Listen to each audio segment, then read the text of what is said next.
চোতে গৈয়ে গৈয়ে বহাগে পালেহি ঐ ফুলিলে ভেবেলি ঐ লতা একৈনো কৈ থাকিলে উৰকে নপৰে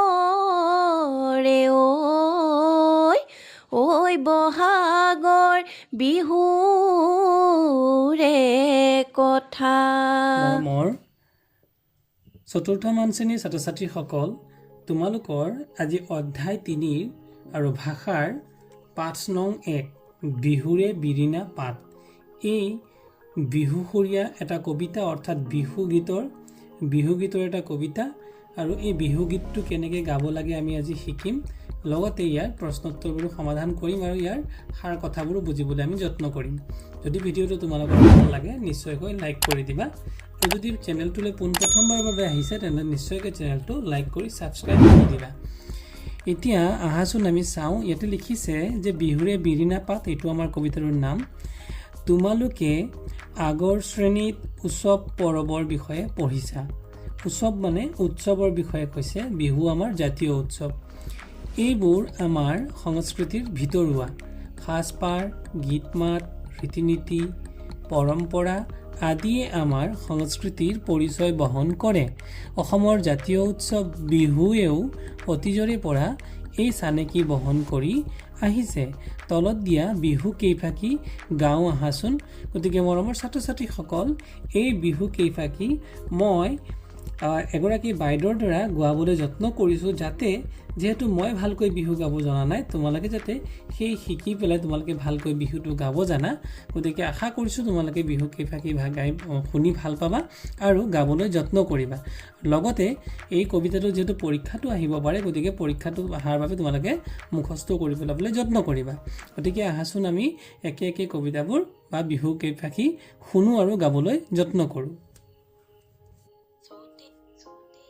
চোতে গৈয়ে গৈয়ে বহাগে পালেহি ঐ ফুলিলে ভেবেলি ঐ লতা একৈনো কৈ থাকিলে উৰকে নপৰে ঐ বহাগৰ বিহুৰে কথা। তি কৈছে নেহৰ মুগাৰে মহুৰা তাতো কৈছে নেহৰ মাকো তাতো কৈছে নেহৰ বহাগৰ বিহুটি ঐ নাপাতি কেনে কৈ থাকো। বিহু বিহু বিহুটি বিহু আমাৰ তিনিটি, কাতি বিহু কঙালী, মাঘৰ বিহু ভোগালী, বহাগতে ধেমালি কৰোঁ। বিহুটি আদৰৰ বিহুটি সাদৰৰ বিহুটি অসমৰ প্ৰাণ এনুৱা বিহুটি এৰিব লাগিলে নাথাকে অসমৰ মান। বিহুৰে বিৰিণা পাতে সমনীয়া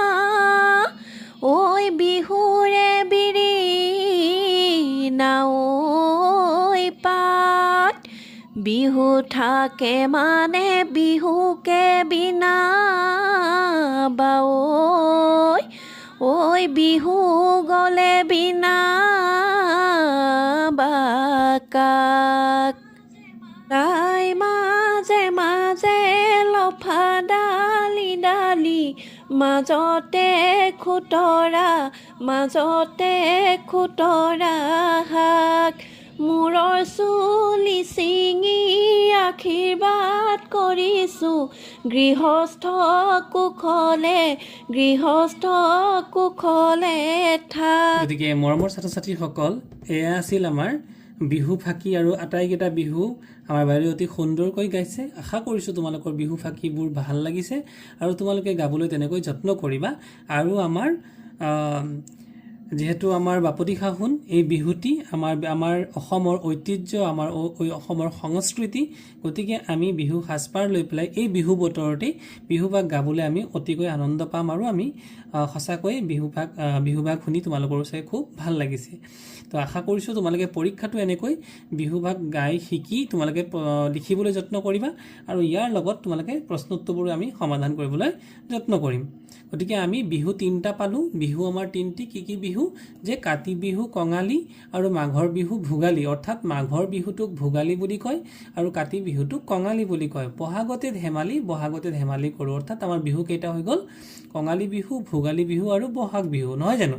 বা আমি ইয়াত ক'ব পাৰোঁ কাতি বিহু, মাঘ বিহুকে ভোগালী বিহু বুলিও কয় আৰু এই বহাগৰ বিহুটোক ৰঙালী বিহু বুলি কয়। গতিকে বিহু আমাৰ 3টা আৰু 3টা বিহুৰে বেলেগ বেলেগ নাম আছে।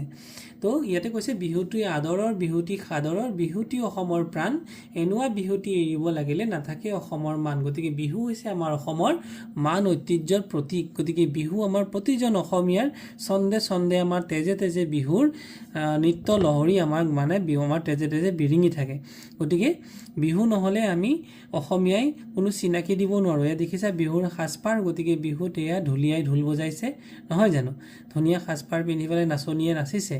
গতিকে বিহুত কি ব্যৱহাৰ হয়? বিৰিণা পাত ব্যৱহাৰ হয় আৰু আমাৰ কবিতাটোৰ নামেই হৈছে বিহুৰে বিৰিণা পাত। বিহুৰে বিৰিণা পাতে সমনীয়া বিহুৰে বিৰিণা পাত, বিহু থাকে মানে বিহুকে বিনাবা, বিহু গ'লে বিনাবা কাক। আৰু লাই মাজে মাজে লফা ডালি মাজতে খুতৰা শাক। খুতৰা হৈছে এবিধ শাকৰ নাম। মূৰৰ চুলি চেঙি আশীৰ্বাদ কৰিছোঁ গৃহস্থ কুশলে থাক। গতিকে এইটো হৈছে বিহু নাম, অৰ্থাৎ যেতিয়া বিহু হুঁচৰি গাবলৈ যোৱা হয়, হুঁচৰি গোৱাৰ সময়ত গৃহস্থৰ মংগল কামনা কৰি পেলাই বিহুৱতী বা যি বিহুদলীয়া দলৰ নাচনী বা দল থাকে তেওঁলোকে গৃহস্থৰ মংগলৰ বাবে প্ৰাৰ্থনা কৰে আৰু এয়া বিহু নাম গায়। আৰু আমাক প্ৰথমতে দিছিলে যে চ'তে গৈয়ে বহাগে পালেহি ফুলিলে ভেবেলি লতা, কৈনো কৈ থাকিলে উৰকে নপৰে বহাগৰ বিহুৰে কথা। এতিয়া ছাত্ৰ ছাত্ৰীসকল বিহুৰ বতৰ, নহয় জানো? আমি এতিয়া বিদ্যালয় বন্ধ পাম আৰু বিহু আমি উদযাপন কৰিম। আমাৰ প্ৰথমতে গৰুৰ বিহু, তাৰপিছত আমাৰ মানুহৰ বিহু, নহয় জানো? আমি নাচিম বাগিম, হুঁচৰি গাম, লগতে বিহুৰ পিঠাও খাম। গতিকে চ'ত যোৱাৰ লগে লগে আমাৰ বহাগ বিহু আহিবলৈ হয় আৰু বহাগ বিহুৰ ঠিক আগতে আমাৰ কি হৈ যায়, মানে চ'তৰ শেষৰ দিনাখন উৰুকা পাতে। গতিকে যিহেতু আমি জানো যে বিহু আমাৰ 7 দিনলৈকে থাকে, গতিকে অতিকে চেনেহৰ মুগাৰে মহুৰা, তাতোকৈ চেনেহৰ মাকো, তাতোকৈ চেনেহৰ বহাগৰ বিহুটি নেপাতি কেনেকৈ থাকোঁ। এয়া হৈছে অসমীয়াৰ মানে মনৰ বিহুৰ বতৰত অসমীয়া জাতিৰ মনৰ বতৰা, নহয় জানো? গতিকে আশা কৰিছোঁ কবিতাটো তোমালোকে ভাল পালা।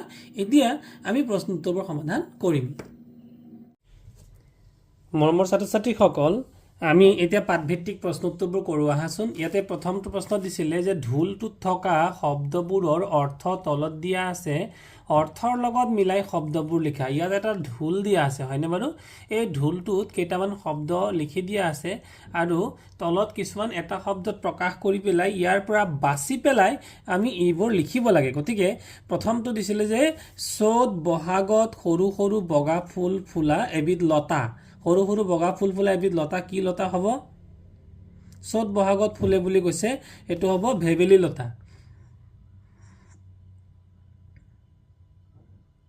তাৰপিছত দিছিলে ইয়াতে যিহেতু ইয়াত ভেবেলী লতা আমাক ইয়াৰ পৰা আমি বাছি ল'লোঁ। তাৰপিছত দিছে এনেকুৱা শব্দটোৰ অৰ্থ হৈছে এনুৱা। তাৰপিছত দিছে তাঁত বওঁতে ব্যৱহাৰ কৰা এবিধ কাঠৰ যতন। তাঁত বওঁতে এবিধ কাঠৰ বস্তু বা বাদ্য সামগ্ৰী ব্যৱহাৰ কৰা হয়, এইটো হৈছে কি? মাকো। মাকুত লগাই লোৱা সূতা মেৰিয়াই থোৱা সৰু চুঙা, এইটো কোৱা হয় মহুৰা। শেষ নোহোৱা মানে হৈছে উৰ নপৰা, যিটো আমি ইয়াৰ পৰাই বাছি ল'লোঁ। তাৰপিছত কুশল মংগল বাঞ্ছা কৰি কোৱা কথা কুশল মংগল বাঞ্ছা কৰি কোৱা কথাটো ইয়াৰ পৰা চোৱাইটো কোৱা হ'ব আশীৰ্বাদ এইটো আমি লিখিছোঁ ইয়াতে আশীৰ্বাদ মৰমৰ ছাত্ৰ ছাত্ৰীসকল আমাৰ পাঠটোত থকা কেইটামান প্ৰশ্ন ইয়াত দিয়া হৈছিল উত্তৰ কোৱা আৰু লিখা বহাগ বিহুৰ সময়ত ফুলা কোনবিধ ফুলৰ কথা পাঠটিত কোৱা হৈছে গতিকে উত্তৰটো হ'ব বহাগ বিহুৰ সময়ত ফুলা কপৌ ফুলৰ কথা পাঠটিত কোৱা হৈছে প্ৰথমটো প্ৰশ্ন ক নম্বৰ হৈ গ'ল এবাৰ খ নম্বৰ বহাগ বিহুক কিহতকৈ বেছি চেনেহৰ বুলি পাঠটোত কোৱা হৈছে বহাগৰ বিহুক মুগাৰে মুহুৰা আৰু মাকুতকৈ বেছি চেনেহৰ বুলি পাঠটোত কোৱা হৈছে কাতি বিহুক আন কি নামেৰে জনা যায় কাতি বিহুক কঙালী বিহু নামেৰেও জনা যায় তাৰপিছত একেবাৰে শেষত ঘ নম্বৰটোত আছিলে কি এৰিলে অসমৰ মান নাথাকিব বুলি পাঠটিত কোৱা হৈছে অসমৰ বাপতি সাহোন বিহুটিক এৰিলে অসমৰ মান নাথাকিব বুলি পাঠটিত কোৱা হৈছে এবাৰ আমাৰ বাক্য সাজা আছিলে বাক্য সাজা চেনেহ মা দেউতাই আমাক মৰম চেনেহ কৰে আমি ইয়াতে চেনেহটো ইয়াতে সুমুৱাই পেলাই লিখিছোঁ এনুৱা বিহুৰ এনুৱা বতৰত নানাচি থাকিব পাৰি নেকি ইয়াতে লগতে এই চিনটো তোমালোকে ভাৱবোধক চিন বুলি কয় এই চিনটো তোমালোকে দিবা তাৰপিছত দিছে মান বিহু অসমীয়াৰ মান স্বাভিমানৰ প্ৰতীক তাৰপিছত আছিল গৃহস্থ বিহুৱাসকলে বিহুনাম গাই গৃহস্থৰ মংগল কামনা কৰে ইয়াত দিছিলে বিহু ফাঁকিৰ পৰা বিচাৰি উলিয়াই লিখা মাহৰ নাম আমি এই বিহু ফাঁকিত আমি কি মাহৰ নাম পালোঁ চ'ত কাৰণ চ'তত কি হয় উৰুকা হয় আৰু বহাগত কি হয় আমি ৰঙালী বিহু পাতোঁ বা বহাগ বিহু পাতোঁ কাতি বিহুৰ পৰা কাতি আৰু মাঘ বিহুৰ পৰা মাঘ গতিকে চাৰিটা মাহৰ নাম আমি পালোঁ উদ্ভিদৰ নাম ভেবেলী লতা পালোঁ লাই পালোঁ লফা খুতুৰা শাক পালোঁ বিৰিণা পালোঁ গতিকে এইকেইটা হৈছে উদ্ভিদৰ নাম উৎসৱ পাৰ্বণৰ নাম উৎসৱ পাৰ্বণ বুলি ক'লে আমি বেলেগ পোৱা নাই তিনিটা বিহুৰ নাম পালোঁ ৰঙালী বিহু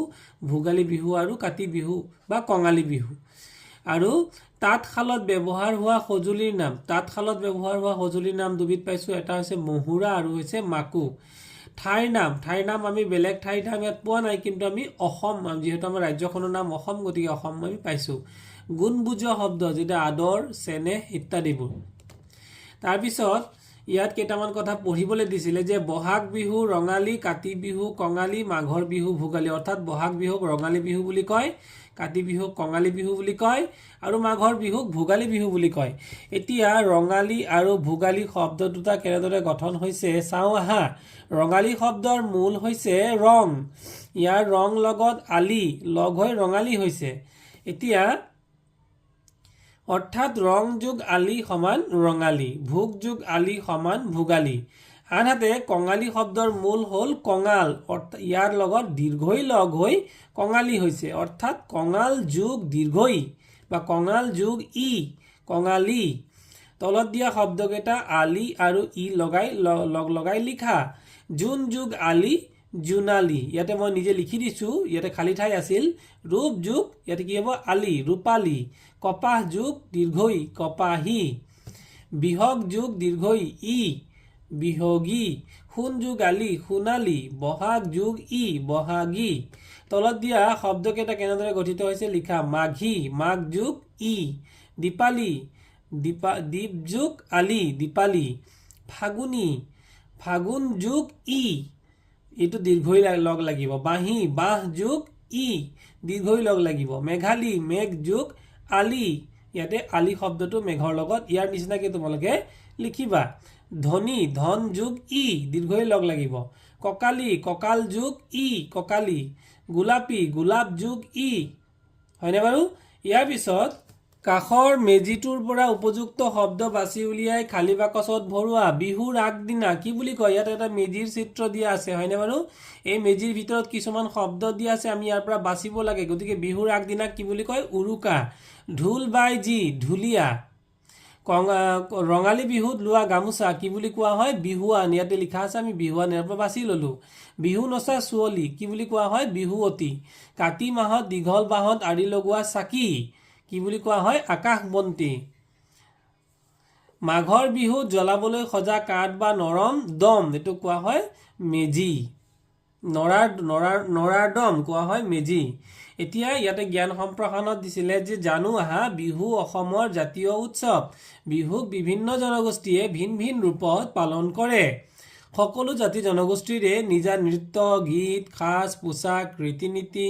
পৰম্পৰাগত উৎসৱ পাৰ্বণ আছে বৈশাগু এই নামকেইটা ভালকৈ মনত ৰাখিবা বৈশাগু আলি আই লৃগাং বিভিন্ন জনগোষ্ঠীৰ মাজত প্ৰচলিত উৎসৱ বিভিন্ন উৎসৱ পাৰ্বণত থলুৱা বাদ্যযন্ত্ৰৰ সহায়ত গীত পৰিৱেশন কৰা হয় এইবোৰৰ ভিতৰত ঢোল খ্ৰাম খোল তাল পেঁপা গগনা চিফুং মিতং কালি চেৰজা হুতুলি আদি উল্লেখযোগ্য এবাৰ 7 নম্বৰ প্ৰশ্নটোত দিছিলে বিহু গীতৰ লগত বজোৱা কেইবিধমান থলুৱা বাদ্যযন্ত্ৰৰ নাম লিখা আৰু যিকোনো এবিধৰ ছবি আঁকিব লাগে গতিকে ছবি আঁকিবলৈ তোমালোকে এই ইয়াত থকা এই যে ছবিটো তোমালোকে আঁকিব পাৰা হয়নে বাৰু ইয়াতে টকা গগনা টকাটো বিহুৰ লগত জড়িত এটা বাদ্যযন্ত্ৰ গতিকে বিহুৰ লগত জড়িত বাদ্যযন্ত্ৰ কি হ'ব ঢোল হয়নে পেঁপা হ'ব গগনা হ'ব হুতুলি হ'ব আৰু লগতে কি হ'ব গগনাটো আছেই গতিকে ছাত্ৰ ছাত্ৰীসকল এয়া আছিল আমাৰ প্ৰশ্নোত্তৰখিনি লগতে আমি